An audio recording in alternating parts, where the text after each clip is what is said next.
Okay guys, welcome to my studio.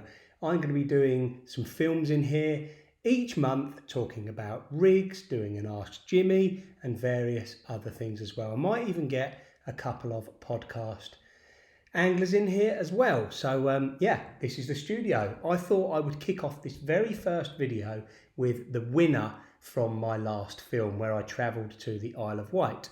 I asked you guys what my biggest ever fish was, and that was the key, the biggest ever fish. It didn't need to be a carp, although it obviously could have been a carp. I had a lot of carp guesses, but it is not a carp. My biggest ever fish was a 196 pounds catfish. So to keep it fair, I'm going to scroll through my YouTube comments. There's a lot of them, and the first person that gets 196 wins. So I'm going to have a quick scroll through now.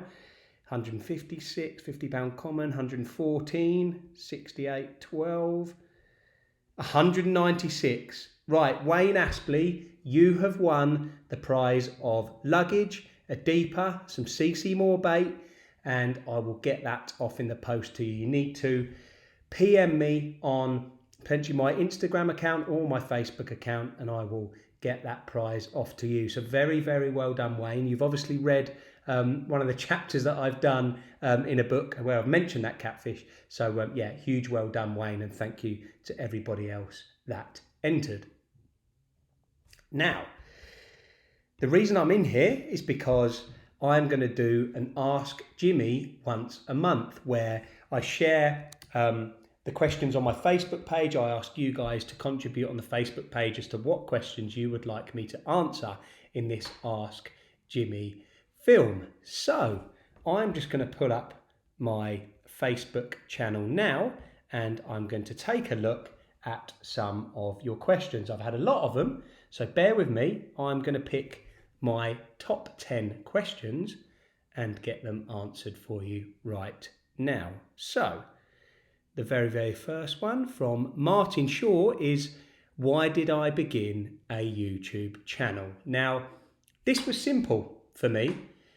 I wanted to bring you free content. I wanted you to be able to join my adventures. I wanted to learn some of the stuff I've learned from over 20 years carp fishing and fishing in general, totally for free.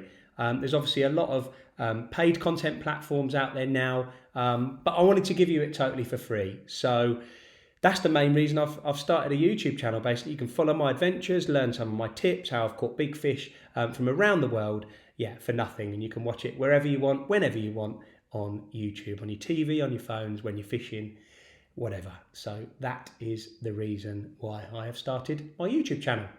Second question, how often do you blank? This is from Wayne Wilkinson. A lot more than people think. We all do.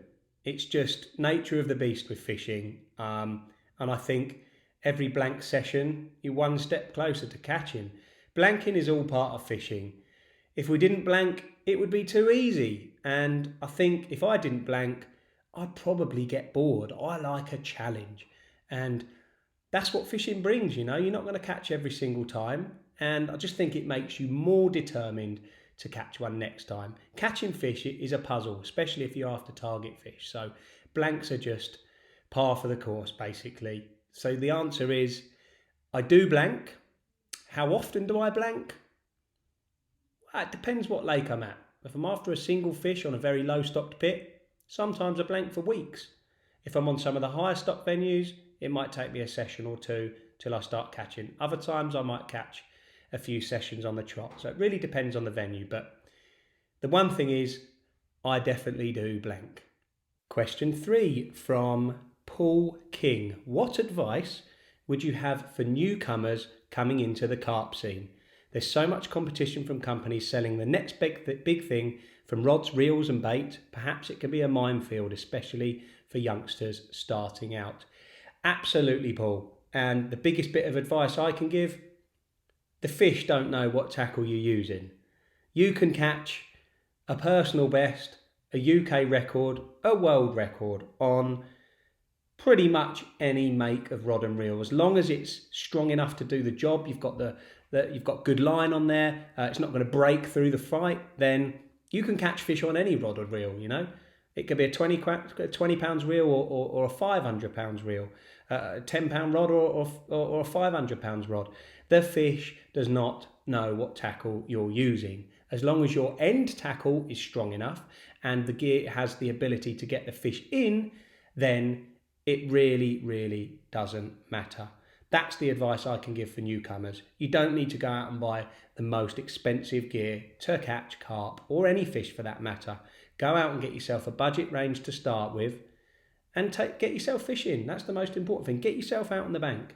But obviously, if you want to develop into casting at range, you know, distances of 150 yards, that sort of thing, then you may need some more specialist tackle, more powerful rods, better action rods, fast taper rods. You know, then you do start getting a little bit more sort of detailed in what kit that you need. But yeah, my advice for youngsters is the fish don't know what kit you're using. Get yourself a budget range of kit, get yourself out on the bank and start enjoying it. You might not enjoy it. So go out on there and buy loads of expensive kit. It's probably not the one. You might have wasted money, but you will enjoy it. So go and get your budget gear, get fishing, catch yourself some carp, some roach, some tench, some bream, really enjoy it, and then upgrade as you go along. That was part of the fun for me, was actually upgrading the gear as I went along. I play a lot of golf now, and again, it's something that I'm doing as I'm getting better golfer. I'm getting better gear as I go along, and I look forward to going buying those new clubs, like I did with my rods. I looked forward to going saving up that extra sort of £100 to get a better quality rod, a more powerful rod, or a reel with more ball bearings, or a bite alarm with a receiver. Yeah, start at the beginning. Start on a budget that you can afford and work your way up. That's my best advice. Great question, this one. How do you balance family, work, fishing and golf without one affecting the other? And what is your handicap these days? Well, I'll start with my handicap. I'm playing off 8.2 to be precise. And I'm very lucky in that fishing is it's more than just a hobby. Fishing is my life. Fishing is my work. I'm extremely fortunate that I get paid to go fishing. I do have another business as well. I've got a social media management company, which is quite early but growing quickly, which is great. So things have had to slow a little bit down on the fishing and golf front because I'd never sacrifice sort of family time. But yeah, the way I balance it is that my family know that I get paid to go fishing. I am fortunate to get paid to go fishing. So when I go to work, quite often it's 48 hours a week on the bank. And those 48 hours a week on the bank also allow me to do my other work, my social media business, shooting content, that sort of stuff. And then the golf is my hobby.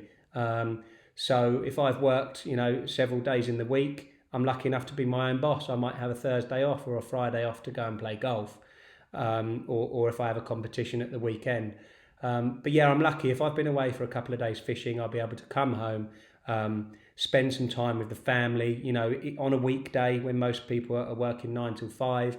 So I do get time to do that, and that is how I balance it up. I'm lucky that, fishing is my work, my passion, and my life, and golf is my hobby.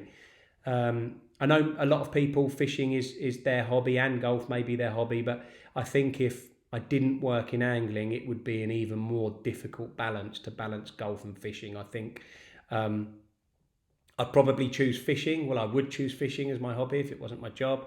But having been lucky enough to work in angling, I've been able to pick up golf as a hobby as well.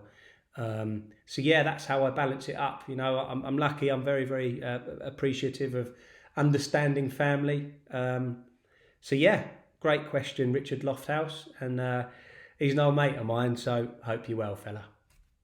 So a question from Darren Kazmarek. I hope I've pronounced that right. It's his first trip to France. How would he prepare? Any hints or tips? Well, the first thing to do is get some knowledge of the venue. The stock of the venue, how many fish are in there? How big is it? Can you use boats? Can you use bait boats, rowing boats? What baits can you use? Are there any poisson chat? Are there catfish? Are there nuisance species such as crayfish? That sort of stuff, which can potentially ruin a session if you don't have the right gear. So find out about all of that. Then you also need to make sure that obviously your car's up to speed. Your van, is it big enough to carry all that extra gear for food, that sort of stuff? Where you're going in France, there are restrictions in France that you do need to abide by, so check them out beforehand. Have you ever driven on the other side of the road? That can be different, obviously, if you've never done it before. So they're just a few things to weigh up. But the actual fishing itself, I would get some advice. Try and find some people that may have been there in the past. Look at past captures. What have they been caught on? Do they like particles? Do they like boilies? My advice is don't massively change your tactics compared to the UK. A lot of people that go to France think they need to take size 2 hooks, they need to take 10-ounce leads, they need to take extra strong lines. Now, of course, if you're fishing some of the inland seas and stuff, you will need that. So that's what I'm saying. You need to do your research on the venue. How big is it? Do you need boats? If it's just a medium-sized venue, then just fish it like you would in the UK. There's no need to step up. Just because they're 50-pounders, you don't need to start using 35-pound lines and that sort of stuff. Yeah, if it's comparable to a UK lake, fish it like you'd fish in a UK lake. If you fish in some of the incredible public lakes, the huge inland seas, then make sure you go prepared with big leads as well. 10-ounce grippers, 12-ounce grippers, bigger lines, stronger sort of armour cord hook links, powerful hooks, snag hooks, that sort of stuff. Take your life jacket. So yeah, it really depends on the venue, but hopefully that covers you for a few hints and tips. But the biggest thing is do your preparation online, tick all the boxes, take enough tackle, take enough leads, take enough bait, and otherwise you're going to get stuck. The other thing is make sure you've got the right licenses if you're fishing those public waters, because you can get caught out and they will fine you. So do your research, mate, and best of luck on your French trip. If you had to use one rig for the rest of your life, what would it be? I would have said the Hinge, but more recently I've been using a lot of bottom baits. Yeah, bottom baits straight out of the bag. Something I used to do a long time ago and stopped doing it, probably because I started following the trend a little bit, which I don't normally like doing. So, spinners and that sort of stuff seems to be the trendy at the moment, and I do use them, absolutely. But if I had to use one rig, it would be a bottom bait straight out the bag, just a simple blowback presentation on my little quick change sort of fluorocarbon rig that you might have seen. Reasonably long hair, nothing crazy, but like a bottom bait dumbbell straight out the bag over the top of matching offerings, and you can't go wrong with that. It's simple. There's no baits to be wafting in their faces. It sits on the deck and looks natural. So a bottom bait straight out of the bag on a blowback rig. And that question was from Neil Peckett, so thank you for that. So this is a question from James Roberts. James has asked me, what camera equipment do you use when you're filming and taking photographs, like drones, GoPros, that sort of stuff? Well, the camera that I'm currently filming on there is a Sony A7C, very good sort of vlogging camera. Obviously mirrorless, full frame, very, very good for photography as well. There are better, but I bought that mainly for vlogging. It's got a very, very quick autofocus. It doesn't sort of jutter when it's focusing. It's a really smooth bit of kit. So a Sony A7C for my photography and my filming. I've also got a Handycam, like a Panasonic HXV1 or something like that, I think it's called, for like real quick sort of point and shoot sort of vlogging work. One thing I didn't mention about that Sony is it's great for self-takes as well, especially if you've got the app on your phone. I've also got a GoPro 10, which I stick on my head for playing fish and all that sort of stuff, underwater footage, etc. My drone is one of the Mini 3s, which I've recently put in the lake by accident. It decided to land on some pylons. So don't currently have a drone. It's at the bottom of the lake. But I will be getting another one, a little mini, fits in your bag nicely, does the job. Yeah, and I've got a little tripod for each bit. So I sometimes use my phone for stuff as well, but generally the those are my mainstay items. Gary Mad Carp Kane, or Gary Carp Mad Kane, has asked me, do I think that carp enjoy different tastes to each other, and that's why certain carp get caught in certain baits more than others? Absolutely, I think that on some waters. Years ago, I was fishing on a tricky little lake in Northamptonshire, and I kept getting told that they loved the cell, which gets filled in on most lakes, and it did on this lake. I went in saying, whatever happens, I've got a good bait. It's going to catch here. And although I caught the odd one on it, it was just a fish meal, a red fish meal. And back then, I struggled to get bites on it until I switched to cell hook baits. Now, I'm sure it's because the cell is a good bait, obviously, but I think the main thing was that the fish almost saw that as a food source. It was going in hundreds of kilos, on a weekly basis, and the fish just absolutely loved it. And the moment I moved over to using that as a hook bait, I didn't go out and buy loads of cell or anything like that. I just used it as hook baits, I caught, including the lake's biggest fish at just under 48. It's probably 10 years ago now. So yes, I do think carp have certain tastes. I've also found certain carp to avoid boilies altogether, and the only times you can get a bite on things like sweet corn. So yes, they definitely have certain tastes. I think some are some have a bit of a sweet tooth and some have a bit of a savoury tooth. So yeah, good question, mate. I think they do, yeah. John J.C. Bulmer, how often, if at all, do you fish wild waters? No knowledge of stock or prime spots, just adventure into wild turf. Well, John, this is my favourite type of angling. I've got a couple of venues lined up for this year, which are very much that. I had a year last year of fishing sort of more circuity waters. All the carp are known there, and I did enjoy it. Absolutely, I enjoyed it. But there's nothing like the excitement of public waters, is there? I've got a couple in this country to go at. Very old carp. I'm going to have a year after the old ones this year, and I know that both these lakes have them. Haven't really looked at many photos. I've looked at a couple, so I know some of the fish that are in there, but I don't know all of them. So it's going to be exciting. I've also got a couple of French trips to a couple of very, very large inland seas in France, public lakes. So again, they'll be completely unknown. So yeah, I'm looking forward to jumping in my boat, priming spots, learning different areas, seeing different fish in the boat that I've never seen before, and getting all excited about them and what they could possibly be, how old they could be, what they look like, how big they could be. So yeah, I do love the wild waters, John. I've done a lot of it in the past. Last couple of years, probably a bit more circuity. But yeah, I'm going to do more wild fishing this year. So watch this space. What is the most memorable carp that you've ever caught? This is a difficult one. Probably still dates back to the Eggett's Linear. Now, I'm not going to go into detail about the story or anything like that, because I am going to do that on a future studio chat. But it's got to be, yeah, the Eggett's Lin. Which I believe in a different lake these days, because the lake was getting ottered and it was saved. But I went after a very, very historical old leanie. This is probably going back 7 or 8 years now. And the gist of it is I spent probably a year after it, year and a half after it, caught everything in the lake other than that one.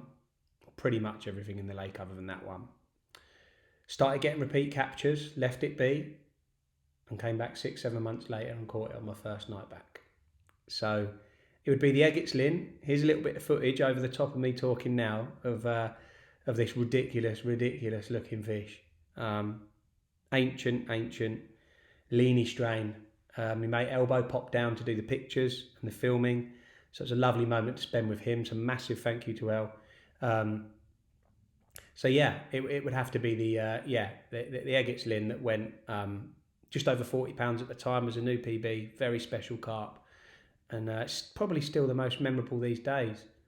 Even though I've fished some wild waters catching carp to mid-40s that I've never even known, I don't know what it is. I just feel like that was a real special old carp. and special old lake that's just no longer around the lake. The fishes, I believe, I think it's done £50 now. It's got to be knocking on 50 years old, I would have thought. Yeah, that's my most memorable carp for sure. So thank you, Danny Rhodes, for that question.